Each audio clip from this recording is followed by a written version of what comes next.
O, maayong hapon. Nata sa Dansulihon. Dansulihon, Kanaan, Dansulihon, Cagayan de Oro.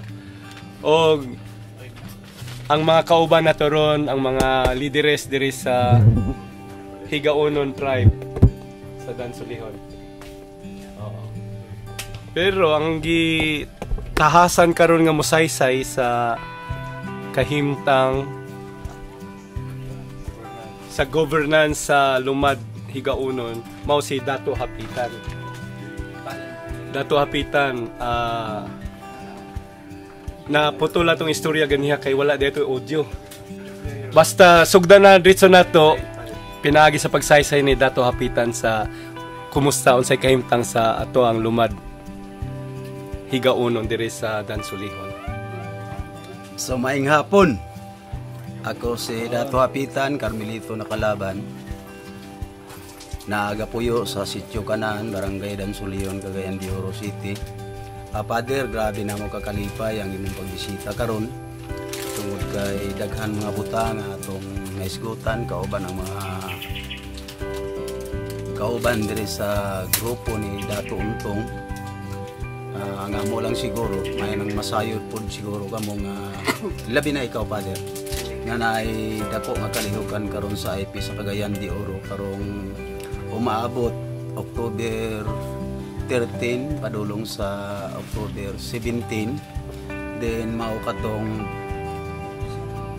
pagpahigayon o bigula sa yuda kung IP man celebration aning tuig 2024. So kini nga kalihukan mag-abot ang mga lideres sa mga tribo nga gikan sa 17 ka barangay sakop sa Cagayan de Oro.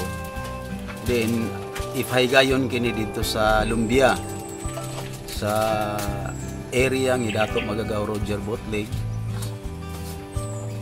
sa Floridel Farm, no, na sa Lumbia.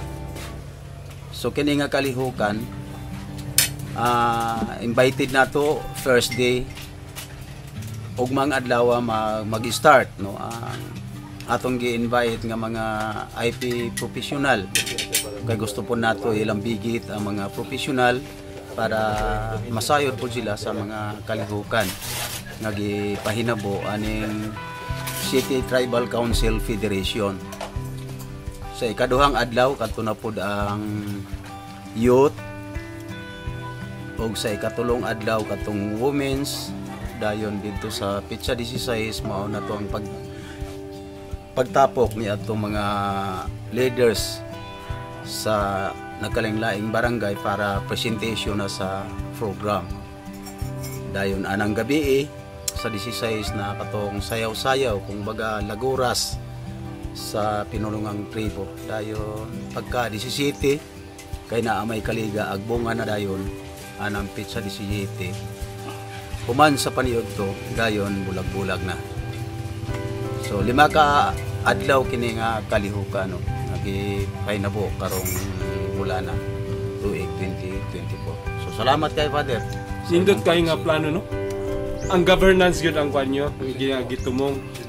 O kay nakita nga importante kay gyud nga ang inyong mga leaders maghuhukom nga mo joy makabarog, no? So unsa may gipanghinaot nga mahitabo ani sa kanang adlaw si Dato Untong atong pangutanon Diri ka pa ani gani ka pa tuwong pwede ra po diri diya paliko ang gipanghinaot nato nga ang mahimo ani pagkahuman ani output nga atong gidamgo aning activities katong makabarog una ang panag-uyon sa tanang mga lideres labi na kadtong gaangkon pagyod nga IP sa Cagayan de Oro nga unsa ang mga problema nga makita ni ani nga mga adlaw gikan sa lain-laing sektor, gikan sa IP youth, sa women's, sa youth, sa professional o sa professional o sa mga leaders kinahanglan maistoryahan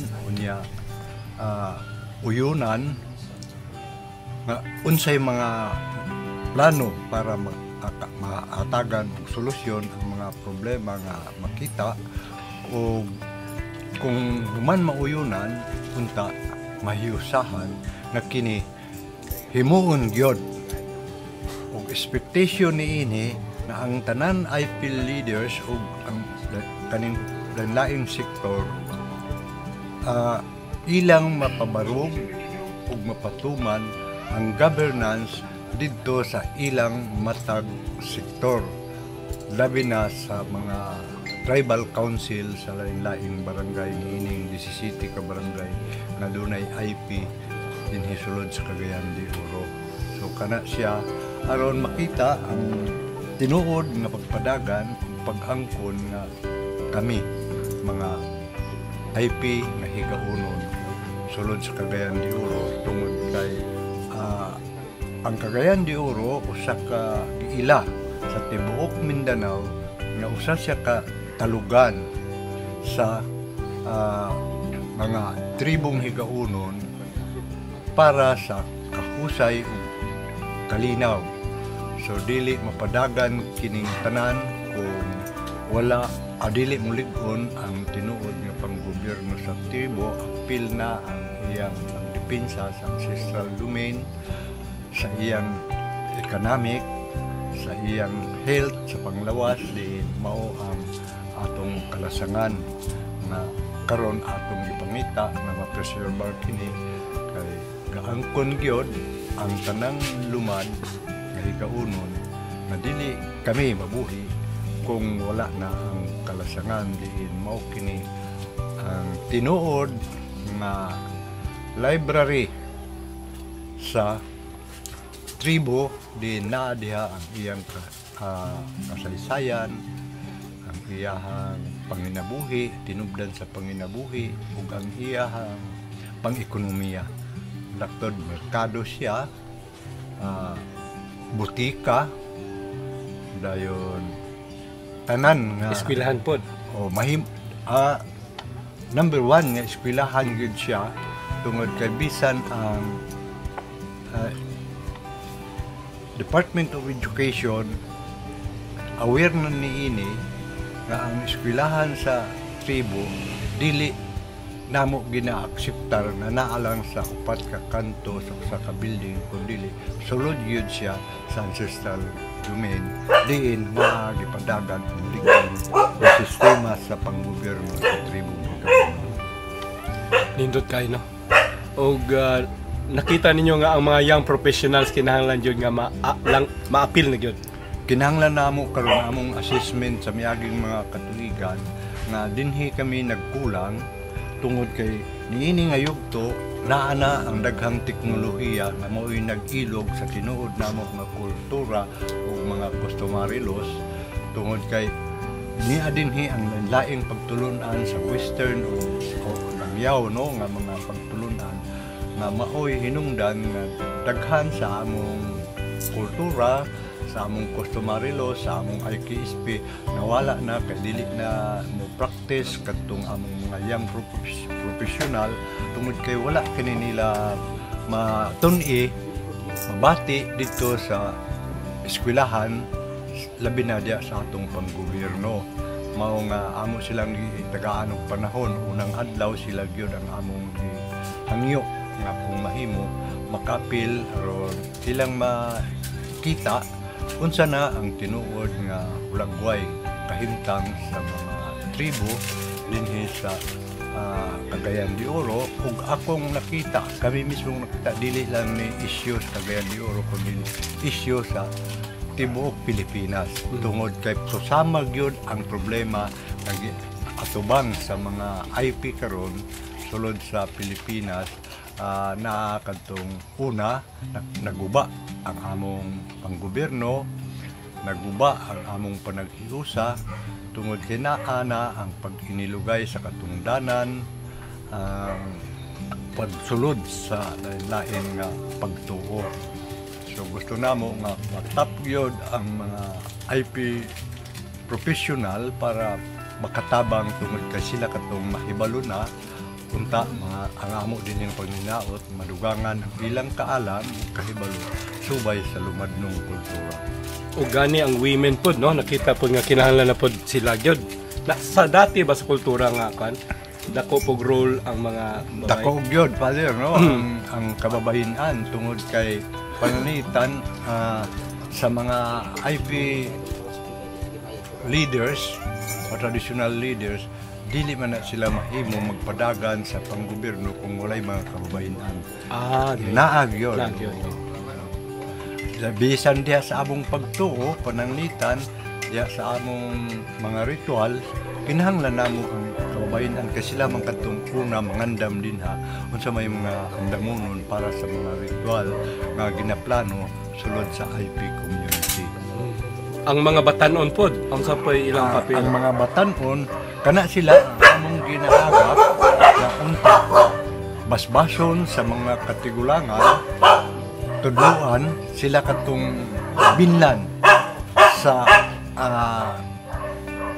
customary laws, mga history sa unsa ang tinuod nga kasaysayan sa tribo sulod sa matag komunidad. Ug sa katapusang adlaw mag-meeting ang mga lideres. 17 na sila ka mga tribal council, no? Na mag-meeting lideres unya na mo gipili ba nga murag mo unite sa inyo tanan, nga murag mo dala sa inyong tingog tanan o magdumala sa inyong tanan. So ang magdumala ni ining tanan bali pat siya ka sektor mao ang City Tribal Federation Tribal Council nga gidumala sa mga elders.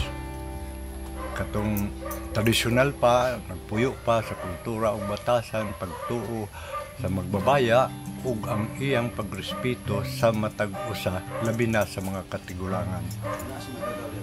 Unya si Dato Magagaw ang chairman ni ining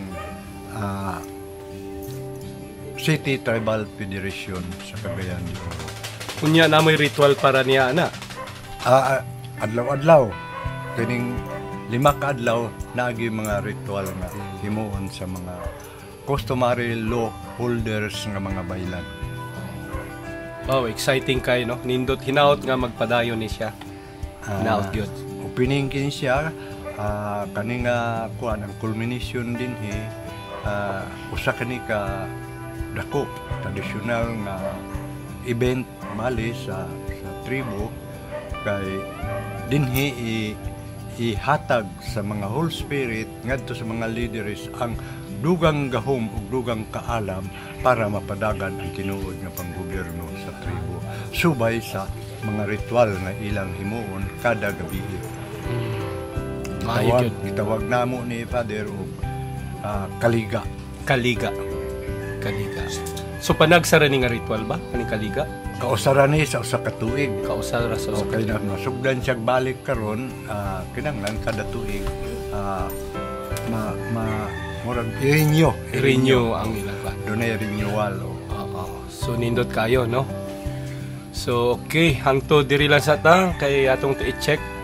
Nabay mo ang dugang last din dinhi ini makita Father masukod kinsa kadto mga tribal leaders, elders man siya o bagong tumutubo nga gaangkon IP unya gustong mag-leader na nagtuman pa or nawala na sa iyahang direksyon isip tribo.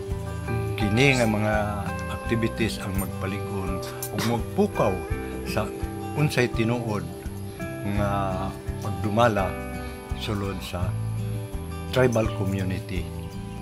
Salamat ni ni barog na gyud ang mga tribal leaders og ila na pong tanyag o danagan ang direksyon. Ipadayag ang direksyon kung asa man padulong gusto sila moadto ang mga lumad. Tinuod na Father, unya ang among labing unang kinahanglan dinhi kadtong suporta sa lain-lain pud namong mga kaigsuonan sa lain-laing komunidad, tribo ka man o dili tribo, at least kung doon na kay gugma o pagbati tinuod nga nangita sa kahusay o kalinaw among panghinaot nga masuportahan kami ni Very good. Pananglitan na gyud kung naay mga ahensya sa gobyerno karon nga nakapaminaw nato o gusto nga mo abot nimo. Unsaon man nila pagduaw sa imo, pag-contact sa imo. Naaman mi binulan nga mga meeting ubos pagdumala ni Dato Magagaw Roger Butlig sa Lumbia. Sa Lumbia, Cagayan de Oro. Lumbia, Cagayan de Oro. Pwede ra pinaagi ni ini nga kuan karon makontak ra gihapon. Sige. Kung kinsay interesado o niya ani nga panahona sa pagpabarog sa self-governance sa IP, gusto na mo unta makalinya, maki-courtesy kanang dunay harmonization dito sa mga different agency sa LGU or sa mga ahensya nga nagdala sa laing-laing programa para sa mga tribo. Third Friday of the month. Nastong ito nga, no? Third Friday of the month. Say, comment na lang po mo sa video. I-contact na lang nato si Dato Untong diri sa Kanaan, Dansulihon. Pinintuan Cultural and Economic Center, Kini nga Binyo. Pinintuan Cultural and Economic Center. Sitio Kanaan, Dansulihon, Cagayan de Oro. Okay, bye-bye. Salamat kayo.